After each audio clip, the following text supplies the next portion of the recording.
Jaipur ITAT की B bench ने अपने एक फैसले में ये कहा कि जहां पर एसएससी अपनी बुक्स ऑफ अकाउंट्स मेंटेन नहीं करता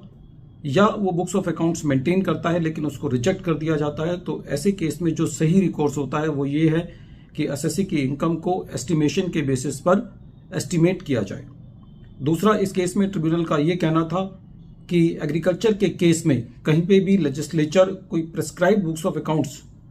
नहीं बताता कि ये बुक्स मेंटेन की जानी चाहिए रूल 6F के मुताबिक, इसलिए एग्रीकल्चर इनकम को कैलकुलेट करने के लिए एस्टिमेशन की जरूरत पड़ती है। दूसरा, प्रेजेंट केस में ट्रिब्यूनल का ये कहना था कि जहां पर एसएससी ने तहसीलदार का सर्टिफिकेट,